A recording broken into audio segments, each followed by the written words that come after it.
hapon sa inyong lahat.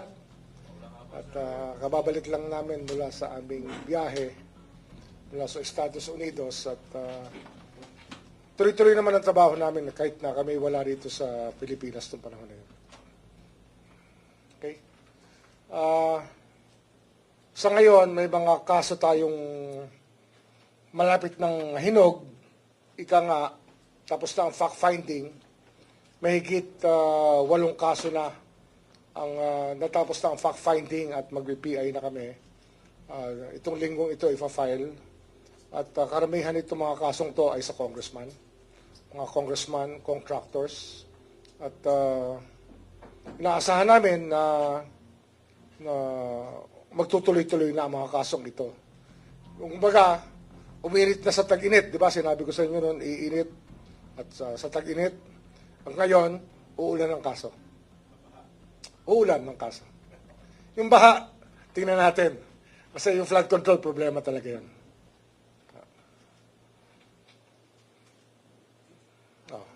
Tanong. Yung complaints sa 8 po ninyo, mga flood control related naman to against Congress? Karamihan, flood control, tsaka conflict of interest. Sako pareho yan. Kasi bawal nga maging contractor eh. Bawal yan eh. Kaya lang, hindi ito pinansin ng napakatagal na panahon.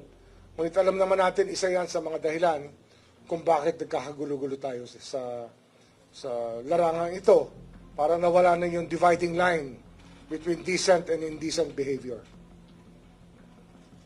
Tuloy ko lang. Sir, when you say ifa-file na, For preliminary investigation. Okay. Hinog na ang fact-finding at preliminary investigation na. Of course, may mga ibang kaso pa na yan, nahihinog-hinog na dyan din papunta sa PI din. mamaya namin puntahan yan, sir. Pero let's stay muna dun sa 8. Mga Kong lang to, sir. 8 or more than 8 yan. Puro congressman yan. Can you just, maybe if you cannot give the names, paano po yung involvement nila, as in medyo broad strokes of their involvement? Yung isa rito kasi, yung contractor, yung sinasabi natin na conflict of interest. Kung ikaw, congressman ka. Kung ikaw, contractor ka. Magkahiwalay na trabaho yan. Pag pinag-isa mo yung trabahong yan, kasalanan yan sa taong bayan. Very simple yan. Conflict of interest yan. Section 3E ba yan? 3E ng Anti-Graft and Corrupt Practices Act. Tsaka H, 3H.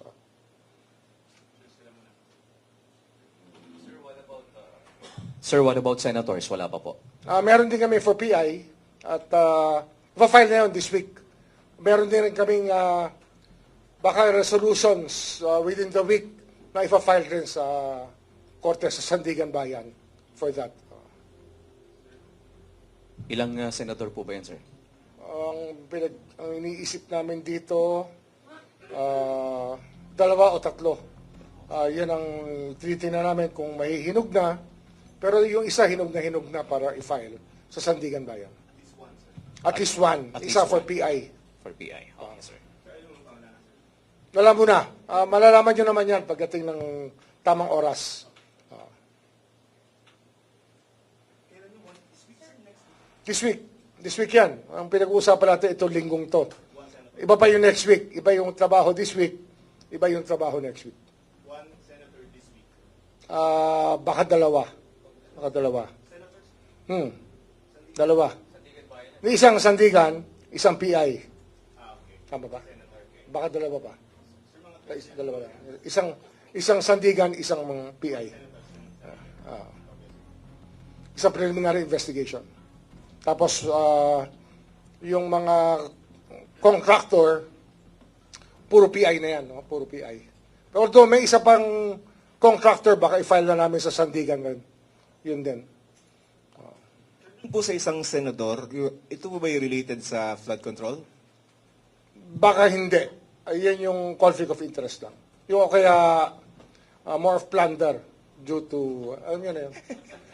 Sir, is it Senator Joel Villanueva for this week? For PI. For PI? Okay. And then any clue doon sa yung senator for this week? Any clue kung sino? It's Senator Marcoleta, definitely. For resolution na. We're about to file it already. This week yung kay Marcoleta. Yeah. Okay.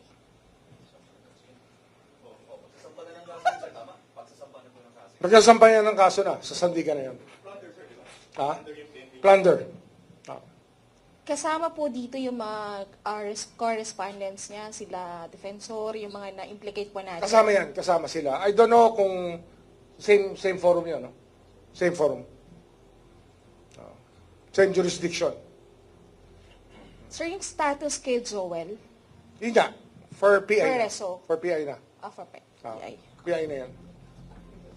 Yeah, so, tuloy-tuloy, kahit na kasi we were abroad, tuloy-tuloy yung correspondence namin sa mga nangyayari dito. Kaya, yan, we just came here to announce that work is ongoing and we will do it. Sir, yung kay Escudero, Malapit na. Malapit na. Isa yan sa inaayos namin, nakasabay na ibang kaso ng plunder na aming pa-file within the next few days, within the next few weeks. Maybe it will take 2 to 3 weeks more for us to file cases in the courts and for preliminary investigation. PI na, naka-PI na yun, di ba?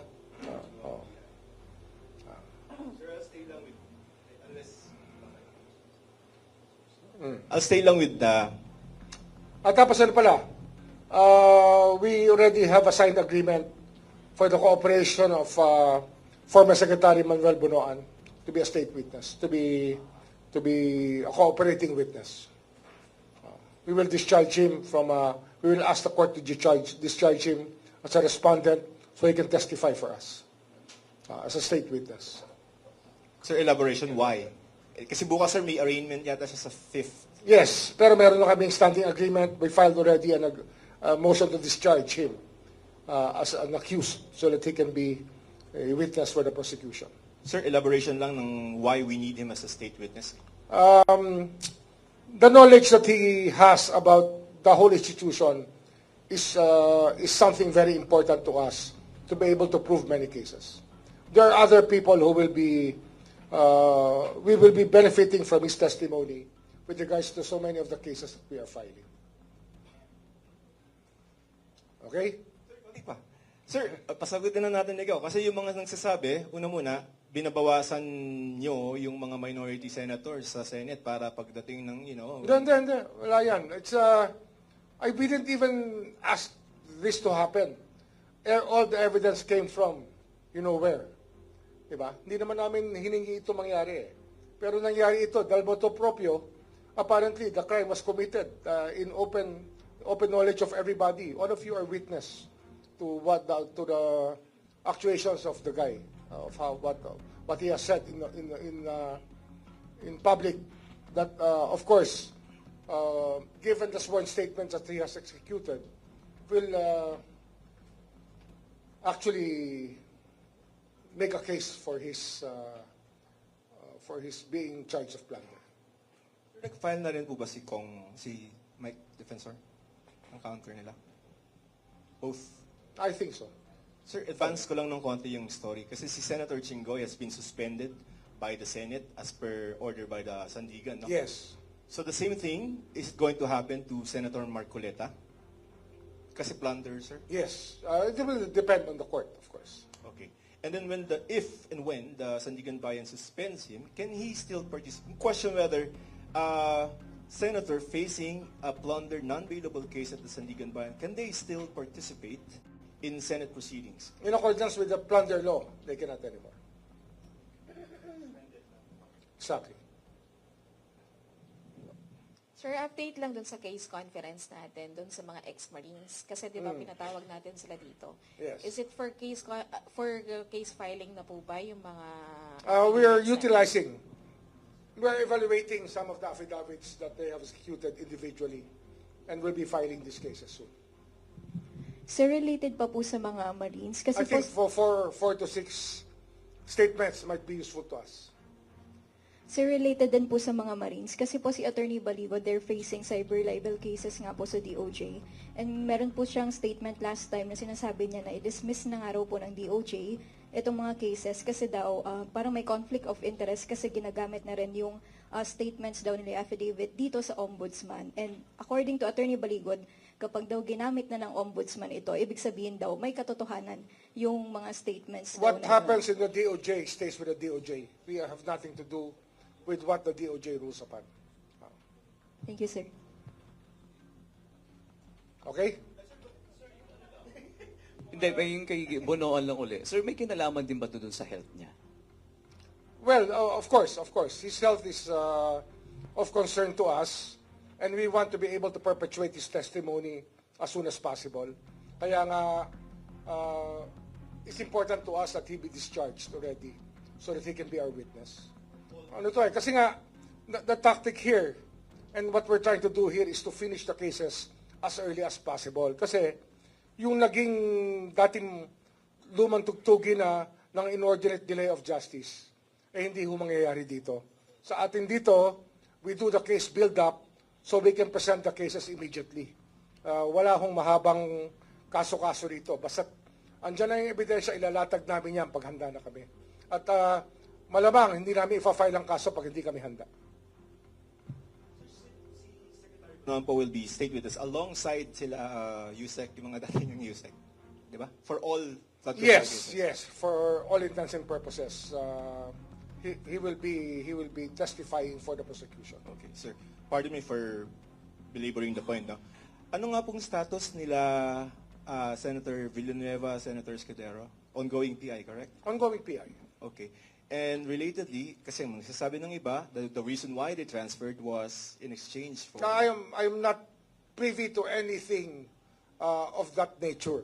No, mind you, we don't make deals with anybody with regards to the culpability or innocence of anybody. We don't make deals with that. And you're not going to be... So all the deals that we make here will be in open court. If we will discharge you as a witness, we will have you discharged as a witness. But there are no other deals accepted here. Thank you. Ombudsman sir, clarification lang. Yung mga contractors is puro PI lang po yun, yung 8. Wala pong kaso. And Meron isa dyan, hinog na, papasok na sa Sandigan Bayan. Pero yung 8, ito PI na. PI pa lang to, no? PI pa lang. So in total po, mga Baka siyam. mahigit 8 yan, mahigit 8 yan. Okay. Mahigit 8. Ombudsman, good afternoon. Ano po yung maring naging dahilan, Ombudsman, kung bakit preliminary investigation pa rin yung ilalabas against Senator Joel Villanueva? For in fact, ang pagkakaintindi ko during the last time na magkaroon ng press conference with you, Ombudsman, ay parang ifa-file na yung kaso. Hindi namin tinanggap yung findings ng DOJ kasi nakulangan kami sa case build-up na ginawa ng DOJ, so we had to conduct our own. And we have to conduct our own. Ano yan eh? It's our choice whether or not to accept the work of the DOJ because we delegate work to them. And in case we have to improve on the cases to make sure that they're tight cases, watertight cases, then we conduct our own PI in this office. Kasi nga, what we delegated was not the result was not satisfactory to us, to our standards. Kahit na kami wala rito sa Pilipinas noong panahon na yun. Okay? Sa ngayon, may mga kaso tayong malapit ng hinog, ika nga, tapos na ang fact-finding, mahigit 8 kaso na ang natapos na ang fact-finding at mag-PI na kami. Itong linggong ito ipa-file. At karamihan itong mga kasong to ay sa congressman. Mga congressman, contractors. At inaasahan namin na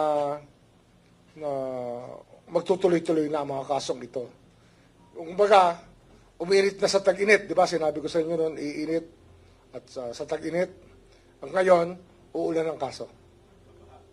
Uulan ng kaso. Yung baha, tingnan natin. Kasi yung flood control, problema talaga yun.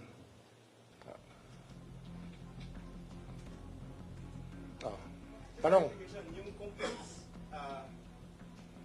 sa 8 po ninyo, mga flood control related naman to against Congress. Karamihan, flood control, tsaka conflict of interest. Sako pareho yan. Kasi bawal nga maging contractor bawal yan Kaya lang hindi ito pinansin ng napakatagal na panahon, ngunit alam naman natin isa yan sa mga dahilan kung bakit nagkakagulo-gulo tayo sa larangan ito para nawala na yung dividing line between decent and indecent behavior. Tuloy ko lang. Sir, when you say ifa-file na, For preliminary investigation. For PI, okay. Hinog na ang fact-finding at preliminary investigation na. Of course, may mga ibang kaso pa na yan, nahihinog-hinog na dyan din papunta sa PI din. mamaya namin puntahan yan, sir. Pero let's stay muna dun sa 8. Mga kong lang to, sir. 8 or more than 8 yan. Puro congressman yan. Can you just, maybe if you cannot give the names, paano po yung involvement nila, as in medyo broad strokes of their involvement? Yung isa rito kasi, yung contractor, yung sinasabi natin na conflict of interest. Kung ikaw, congressman ka. Kung ikaw, contractor ka. Magkahiwalay na trabaho yan. Pag pinag-isa mo yung trabahong yan, kasalanan yan sa taong bayan. Very simple yan. Conflict of interest yan. Section 3E ba yan? 3E? Ng Anti-Graft and Corrupt Practices Act. Tsaka H, 3H.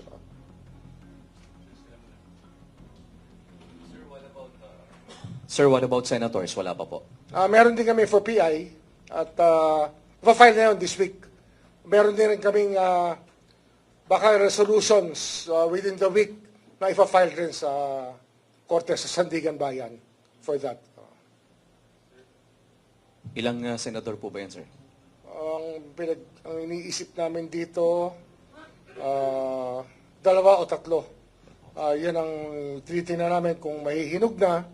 Pero yung isa hinog na para i-file sa Sandigan Bayan. At least one. At Isa least for one. PI. For PI. Okay, sir. Alam mo na. Malalaman nyo naman yan pagdating ng tamang oras. This week yan. Ang pinag-uusapan natin itong linggong to. Iba pa yung next week. Iba yung trabaho this week. Iba yung trabaho next week. One senator this week. Baka dalawa. Dalawa. Isang Sandigan, isang PI. Tama ba? Baka dalawa pa. Dalawa lang. Isang Sandigan, isang PI. Isang preliminary investigation. Tapos, yung mga contractor, puro PI na yan. No? Puro PI. Pero although may isa pang contractor, baka i-file na namin sa Sandigan rin. Yun din. Po sa isang senador, ito po ba yung related sa flood control? Baka hindi. Yan yung conflict of interest lang. Yung kaya more of plunder due to, ano yun? Sir, is it Senator Joel Villanueva for this week? For PI. For PI? Okay. Oh. And then and then any clue doon sa yung senator for this week? Any clue kung sino? It's Senator Marcoleta. Definitely. For resolution na. We're about to file it already. This week yung kay Marcoleta? Yeah. Okay.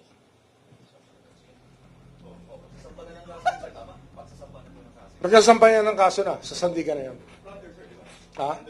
Plunder. Kasama po dito yung mga correspondents niya, sila defensor, yung mga na-implicate po natin. Kasama sila. I don't know kung same forum yun, no? Same forum. Same jurisdiction. Sir, yung status kay Joel? Yun nga. For PI For na. Reso. For PI na. For PI. PI na yan. Yeah, so, tuloy-tuloy. Kahit na kasi we were abroad, tuloy-tuloy yung correspondence namin sa mga nangyayari dito. Kaya, we just came here to announce that work is ongoing and we will do it. Sir, yung kay Escudero? Malapit na. Isa yan sa inaayos namin, nakasabay na ibang kaso ng plunder na aming pa-file within the next few days, within the next few weeks. Maybe it will take 2 to 3 weeks more for us to file cases in the courts and for preliminary investigation. Naka-PI na yun, di ba?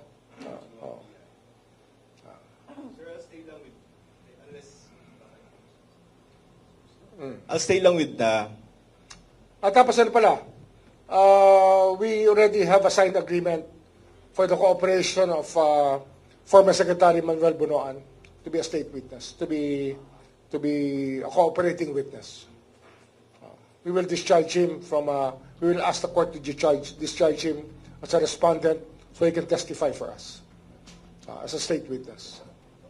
Sir, elaboration, why? Kasi bukas, sir, may arraignment yata siya sa 5th. Yes, pero meron na kaming standing agreement. We filed already a motion to discharge him as an accused so that he can be a witness for the prosecution. Sir, elaboration lang ng why we need him as a state witness. The knowledge that he has about the whole institution is something very important to us to be able to prove many cases. There are other people who will be, we will be benefiting from his testimony with regards to so many of the cases that we are filing. Okay? Pati pa. Sir, pasagutin na natin ikaw. Kasi yung mga nagsasabi, una muna, binabawasan nyo yung mga minority senators sa Senate para pagdating ng, Hindi. Wala yan. We didn't even ask this to happen. All the evidence came from, where. Diba? Hindi naman namin hiningi ito mangyari. Pero nangyari ito, dahil motu proprio, apparently the crime was committed in open knowledge of everybody. All of you are witness to the actuations of the guy, of what he has said in public. That of course, given the sworn statements that he has executed, will actually make a case for his being charged of plunder. Nag-file na rin po ba si Mike Defensor? Ang counter nila? Both? I think so. Sir, advance ko lang ng konti yung story. Kasi si Senator Chingoy has been suspended by the Senate as per order by the Sandigan, no? Yes. So the same thing is going to happen to Senator Marcoleta? Kasi plunder, sir? Yes. It will depend on the court, of course. Okay. And then if and when the Sandigan Bayan suspends him, can he still participate? Question whether senator facing a plunder non-bailable case at the Sandigan Bayan, can they still participate in Senate proceedings? In accordance with the plunder law, they cannot anymore. Exactly. Sir, update lang dun sa case conference natin, dun sa mga ex-Marines. Kasi di ba pinatawag natin sila dito? Yes. Is it for case filing na po ba yung mga... We are utilizing, we are evaluating some of the affidavits that they have executed individually and will be filing these cases soon. Sir, related pa po sa mga Marines, kasi I think for 4 to 6 statements might be useful to us. Sir, related din po sa mga Marines, kasi po si Attorney Baligo, they're facing cyber libel cases nga po sa DOJ. And meron po siyang statement last time na sinasabi niya na i-dismiss na nga raw po ng DOJ itong mga cases kasi daw parang may conflict of interest kasi ginagamit na rin yung statements daw nila affidavit dito sa Ombudsman. And according to Attorney Baligod, kapag daw ginamit na ng Ombudsman ito, ibig sabihin daw may katotohanan yung mga statements daw What na happens in the DOJ stays with the DOJ. We have nothing to do with what the DOJ rules upon. Thank you, sir. Okay? Hindi, yung kay Bonoan lang uli. Sir, may kinalaman din ba ito dun sa health niya? Well, of course. His health is of concern to us, and we want to be able to perpetuate his testimony as soon as possible. Kaya nga, it's important to us that he be discharged already so that he can be our witness. Kasi nga, the tactic here, and what we're trying to do here is to finish the cases as early as possible. Kasi, yung naging dating lumang tugtugin na ng inordinate delay of justice, hindi ho mangyayari dito. Sa atin dito, we do the case build-up so we can present the cases immediately. Wala hong mahabang kaso-kaso rito. Basta andyan na yung ebidensya, ilalatag namin yan paghanda na kami. At malamang, hindi namin ipa-file ang kaso pag hindi kami handa. Naman po will be state witness alongside sila USEC, yung mga dating yung USEC. Di ba? For all... Yes. For all intents and purposes, he will be testifying for the prosecution. Okay, sir. pardon me for belaboring the point, no? Ano nga pong status nila Senator Villanueva, Senator Escudero? Ongoing PI, correct? Ongoing PI. Okay. And relatedly, kasi nagsasabi ng iba, the reason why they transferred was in exchange for... I am not privy to anything of that nature. No, mind you, we don't make deals with anybody with regards to the culpability or innocence of anybody. We don't make deals with that. And you're not going to be... So all the deals that we make here will be in open court. If you'll discharge you as a witness, we will have you discharged as a witness. But there are no other deals accepted here. Thank you.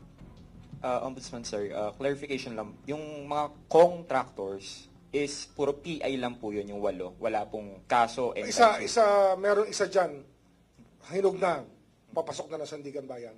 Pero yung 8, ito PI na.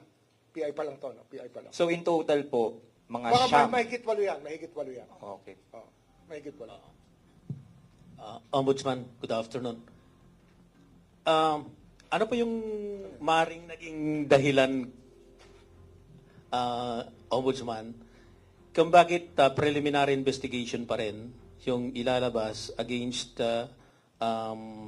Senator Joel Villanueva? For in fact, ang pagkakaintindi ko during the last time na magkaroon ng press conference with you, Ombudsman, ay parang ifa-file na yung kaso. Hindi namin tinanggap yung findings ng DOJ kasi nakulangan kami sa case build-up na ginawa ng DOJ, so we had to conduct our own.